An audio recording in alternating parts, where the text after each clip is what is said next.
Israel Iran పరస్పర దాడులతో రెండు దేశాలు అట్టుడుకుతున్నాయి. ఇజ్రాయెల్లోని టెల్ అవివ్, జెరూసలేం, హైఫా నగరాలే లక్ష్యంగా ఇరాన్ క్షిపణులతో విరుచుకుపడుతుంది. టెల్ అవీవ్ అంతటా భారీ పేలుళ్లతో దత్తరిల్లింది. ఈ దాడుల్లో పెద్ద ఎత్తున భవనాలు ధ్వంసమయ్యాయి. సెంట్రల్ ఇజ్రాయిల్లోని పవర్ గ్రిడ్ దెబ్బతింది. మరోవైపు ఇరాన్ రాజధాని టెహ్రాన్ సహా కీలక ప్రాంతాలపై దాడుల తీవ్రత పెంచింది ఐడిఎఫ్.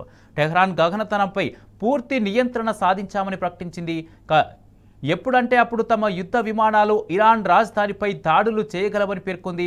ఉపరితలం నుంచి ఉపరితలానికి దూసుకెళ్లే ఇరాన్ క్షిపణి వ్యవస్థల్లో 3వ వంతు నాశనం చేశామని తెలిపింది.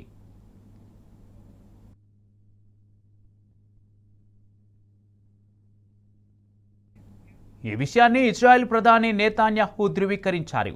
యుద్ధ విమానాలతో ఇరాన్ అణుక్షేత్రాలు, బాలిస్టిక్ క్షిపణులను ధ్వంసం చేస్తామన్నారు. అయితే ఇరాన్ సుప్రీం లీడర్ను హతమారిస్తేనే యుద్ధం ముగుస్తుందంటున్నారు నెతన్యాహు. అయితే ఇజ్రాయెల్ ఖమేనీని చంపేందుకు చేసిన ప్రయత్నాలను ట్రంప్ అడ్డుకున్నారని తెలిపారు. ఇటు ఇజ్రాయెల్ దాడుల నేపథ్యంలో అణ్వస్త్ర వ్యాప్తి నిరోధక ఒప్పందం ఎన్పిటి నుంచి వైదొలుగుతామని ఇరాన్ ప్రకటించింది. ఈ మేరకు పార్లమెంట్లో బిల్లును సిద్ధం చేస్తున్నట్లు పేర్కొంది.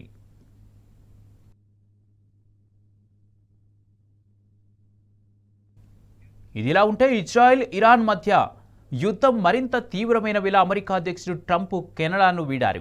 తన పర్యటనను అర్థాంతరంగా ముగించుకొని యుఎస్ బయలుదేరి వెళ్లారు.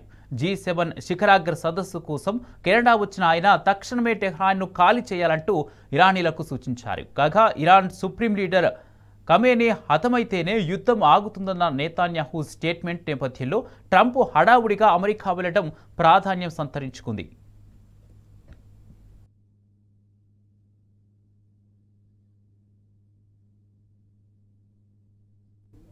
ఇజ్రాయెల్ ఇరాన్ యుద్ధంతో విమానాల రాకపోకలకు అంతరాయం ఏర్పడుతుంది. పలు దేశాలు గగనతలాలపై ఆంక్షలు విధించాయి. ఇప్పటికే తమ గగనతలాన్ని పూర్తిగా మూసివేసింది ఇరాన్. ఇజ్రాయెల్ కూడా అత్యంత కీలకమైన అంతర్జాతీయ విమానాశ్రయాన్ని క్లోజ్ చేసింది.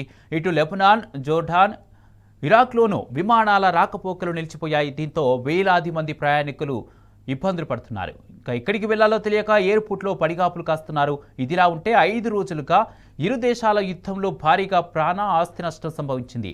ఇజ్రాయెల్లో 24 మంది చనిపోగా ఇరాన్లో ఈ సంఖ్య 400 దాటింది.